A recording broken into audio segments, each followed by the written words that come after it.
ከአምላኬ ጋር እምብዛም ቃሉ ያንሳል መሰል ማለት የምንገናኘው ሁለት አጠር ያሉ ትዕዛዝ መሰል ጸሎቶቼን ልናገር ስል ነው። አንደኛው ለእናቴ አጸደ ገነትን፣ ሁለተኛውና ዋነኛው ደግሞ ወደፊት የምወልደው ልጄና ልጁ አሁን ላይ የምታወቅበትን ደርባባዬ ንፍጦ የሚለውን ስሜን እንዳይሰሙት ብቻና ብቻ ነው። እኩለ ሌሊት የደርባባዬን ስም እየጠራው አፍንጫዬ መቆጣጠር ያቃተውን ነገር ችላ እያልኩ ማልቀስ መታወቂያዬ ነው። አሁንማ የሰፈር ሰው እንደ ምልክት መጠቀም ጀምሯል። እና እስኪ ጎሽ ደርባባዬ ንፍጦ ሰክሮ የሚያድርበት ቱቦ አጠገብ ካለው ሱቅ ገዝተና ይባላል።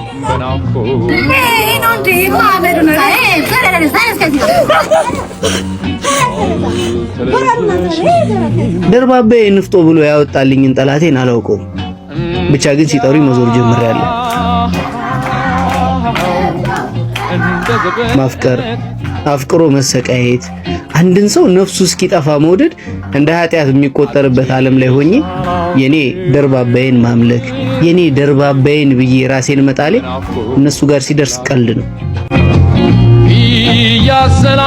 ያሰላሰልኩሽ ከንፈሬን ሳኝከው ነበረች ማለት መንፈሴ ገና አወቀው የሰቀቀኖች የመለየት መርዶ ጣልሽብኝ ፍቅሬ ቆይ የሐዘን በረዶ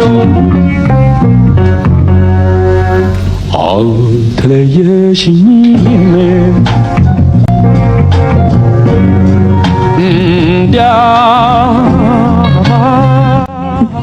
አካሉ ጌታነስ ምትወደው ምግብ ሰርቼልሃለሁ።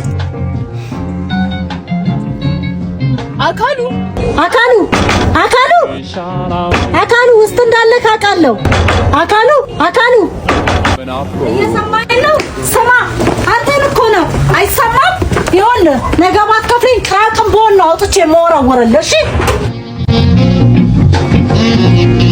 ደርባባዬ ንፍጦ አንተ ጀነገራ ምን ይመስላል ይሄ?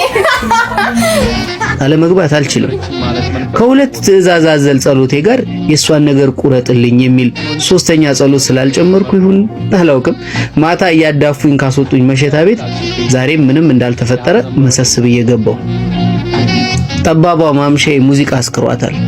ኑሮ አልገፋ ያላቸውን ብዙ የቀን ሰራተኞች አጭቃ ይዛለች። የታለች ያቺ ገለሞታ? ባይኔ እፈልጋታለሁ። እሷን የማየት ሱስ ኖሮብኝ አይደለም፣ እሷን ፈልጌ እንዳልመጣሁ እንድታውቅ ባይኔ ገላምጬ ላሳያት እንጂ። ዛሬ የሚታዘዘው ሌላ ሰው ነው። ያቺ ደርባባ ባለ ንቅሳት የደም ገንቦ ሴተኛ ዳር የለችም። ቆየት አባቷ ሄዳ ነው። ድምጼን ዝቅ አድርጌ ራሴን እጠይቃለሁ። ይሄን የቀን ሰራተኛ ለማማለል ቁልጭ የሚሉ ሴቶችን ገላ ባይኔ ፈተሽኩ። የኔዋ ደርባባ ግን የለችም።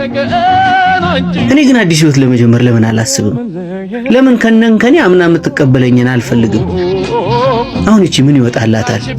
በርግጥ ትንሽ ጥርሷ 1/3ኛው ውጪ ነው። በርግጥ አይኖቿ የባለ ሱቁን አወል አይኖች ይመስላሉ። በርግጥ ግን ቆያቺ ደርባባ ጋለሞታስ እግሯን አንሻፋ የቆመችውን አስተናጋጅ በምልክት ጠሯት። ያቺ ሴት የት ናት? የቷ? ያቺ እንዴ እኮ የቷ? የድሮ ጮኛህን ነው? ያቻትልህ ከሀብታሙ በዴ ጋር። ሀብታሙ በዴ ልቤ አካባቢ ቀዘቀዘኝ። በድሉ ማለት ከዛ ሁሉ ቀን ሰራተኛ መሃል ሀብታሙ ነው። በነጫጭ የተደረደሩ ጥርሶቹ ያልተንበረከከ ሴተኛ ዳሪ የለችም። ከቀበሌ 3 እስከ ቀበሌ 7 ድረስ ሙሉ ሴቶች በድሉ ሲባል ያንዘረዝራቸዋል። የሰማይ አምላክ ጸሎቴን ስማ እንዴ ባካህ ድሬ ጥራኝ ከሀብታሙ በዴ እያሉ ይገጥሙለታል። ቆይ ግን ማን ነው ሀብታም ያደረገው?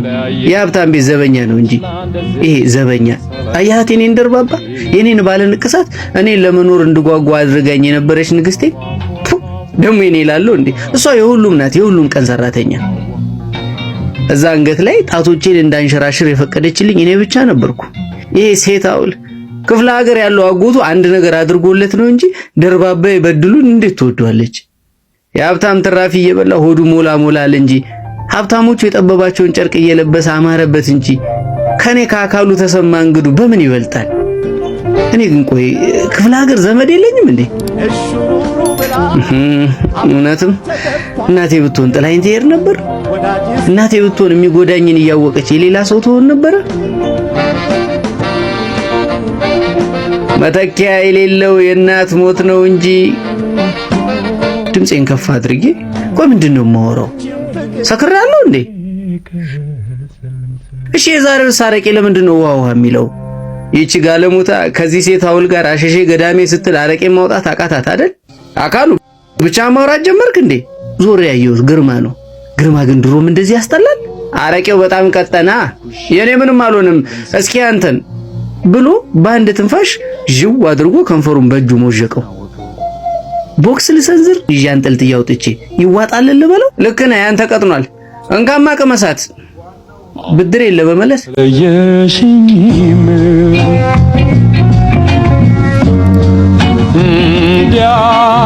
ነይ አይኔ በንዴት ፈጦ ጠሯት ያቺን ሸፋፋ።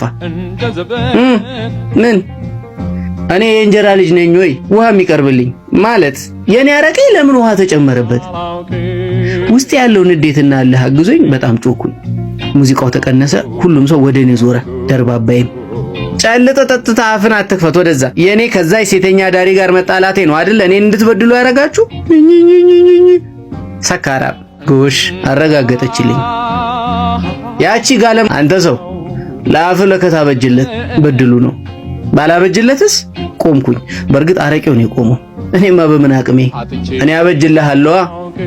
እንግዲያውስ ያኔ ወንድ ከሴቱ ይለይለታል። ተጠጋሁት። አንተ ሰው አትነካካኝ፣ ኋላ ጉልቦታህን መጥቼ ያለ ዘር እንዳላስቀርህ። አይኖቹ ፈጣው እስኪ አንድ ቃል ተንፍስ የሚሉ ይመስላሉ። ደርባባዬ ፈርጣማ እጆቹን ይዛ ተበድልዋ ሰበብ ይሆንብሃል ስትለው ጆሮዬ ገባ። የጨጨሆ ገብርኤል አካሉዬ ለኔ ወንድ አንተ ብቻ ነህ ብላይ ነበርኩ። ከአምላኳ ቀጥላ ያለኋት ብቸኛው የራሷ ሰው ነበርኩ እኮ። ጉንጫ አካባቢ ራሰኝ። እንባዬ ያ ሁሉ ሰራተኛና ደርባባዬ ፊት አዋረደኝ። ወዲያው በለበስኩት ልብስ ጠርጌ አንተ ሴት አውል አላስጨረሰኝም። አንዳች ነገር ላይ ተከመረ። ለማርያም ዝክር የተጎዘጎሰው ቄጤማ ላይ ፊቴን ሸፍኜ ጥቅልል ብዬ ተኝቻለሁ። በድሉ መሰንዘሩን አላቆመም። አንዳንዴም እርግጫለሁ። ማገላገል የፈራ የቀን ሰራተኛ ከንፈሩን እየመጠጠ ያየኛል። በድሉ ግን አላሳዝነው። ድንገት ግን በመሃል የጠርሙስ ድምጽ ሰማሁ። ወዲያው አጠገቤ አንድ ግዙፍ ነገር ወደቀ። ሁሉም ሰው ጮኸ።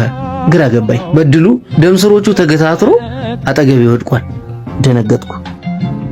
እሷ ናት እኮ ለጉልበቱ አዝና አረቄውን በውሃ ስጡት ያለችው ብሎ ሲያንሾካሹኩ ሰማሁ። ይበልጥ ደነገጥኩ። ባለሁበት ጉልበቴን አቅፌ ቁጭ ብዬ ባይኔ ፈልጋት ጀመር። አየኋት የኔን እጮኛ፣ የኔ ጠበቃ። አይኗ በንዴት ፈጦ ቁና ቁና እየተነፈሰች በእጇ ጠርሙስ ይዛ ቆማለች። እያሰላሰልኩሽ ከንፈሬን ሳኝከው ደርባባዬ አሁንም ትወደኛለች እንዴ?